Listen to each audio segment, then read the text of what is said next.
Right, here we have a pair of very noisy VAC1s. Express.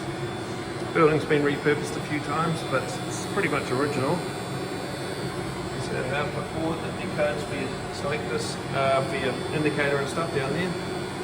Then new push buttons and indicators on it, but the rest of all this is original from the late 80s. Forester bridge over the back there, which controls our motors.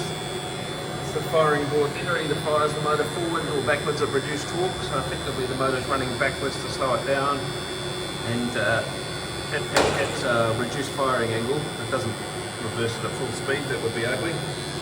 So no direction contactors, just two main contactors. Making a bit of noise, shading ring's probably broken in it. So we've got a firing card there, an I/O board and a CPU. This one's pretty much the same. Had a few contactors changed over the years. Not a lot else goes wrong with them. I'll give it a try. This one will go up. Door contactors down there. This has had QKS 9s put on it. Classic sound, a big contactors coming in.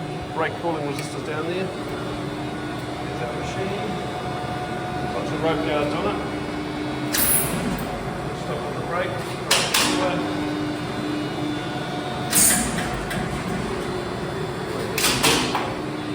This one's away. Still about 1.5 metres a second, something like that. 1.5, 1.6. Nothing to say on our government there.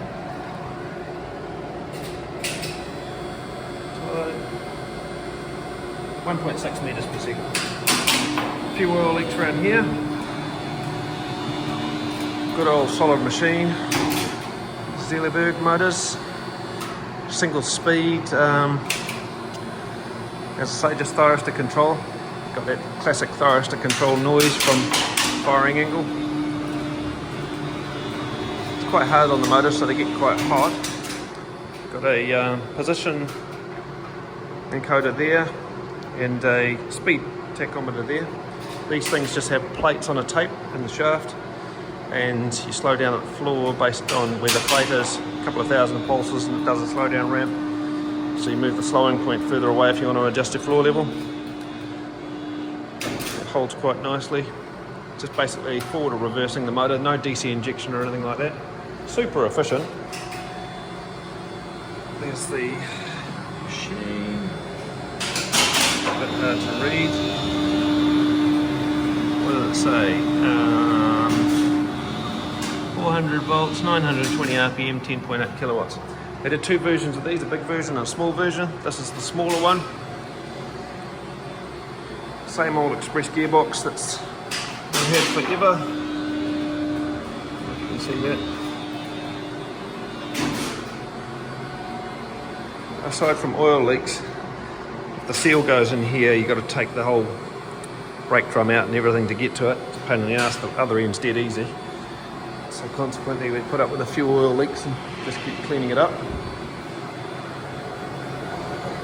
So your two main contactors, original fuses down the bottom, cooling resistors for the brake, three-phase transformer here that does your firing angle on your thyristors.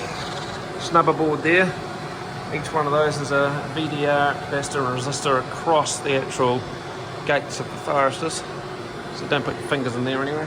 5 volt supply up the top, that's a known failure point.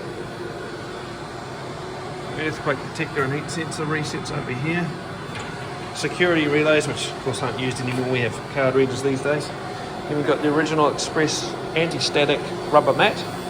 Stop you getting electrocuted if you touch something alive because you're not on steel. And I/O boards, P&F cards, one's all for inputs, one's for outputs. Which one's what? F is inputs and the P1's the outputs. And there's a transistor and a little network bridge driving each output. So 24 volts DC on most of the outputs. So most of the relays that are controlled by the processor or the CPU board are all 24 volts, whereas the safety circuit stuff's all 110 DC. Yeah, pretty good old machines. over the years they do have some nasty faults, but to get them all sorted and all the odd dry joints sorted to turn up after 30 odd years, they go pretty well. So yeah, 2 express machines, so fuel oil leaks. But this is now city housing, so it's a bit quieter than it was when it was an office building. A couple of broken push buttons, they don't last, they're rubbish. Put an inspection window in so we can look at the sheaths and condition of the ropes. There's paint in the bottom of the sheath. The express sheaths are known for being soft and wearing out. Got paint on that one. Yep. Always doing sheaths on express machines. VM ones, almost never. Same with the Otis ones. You only have to undercut the 131 HT machines because the rest of them is just better made, better steel. The bearing is on the inside of the sheath on that. So it's not like a 3 bearing machine. It's a much safer way of doing it. They don't break shafts or anything. Hand winding gear goes on there, brake release goes in here. And that's 2 express VAC1s. Not much more to say about those.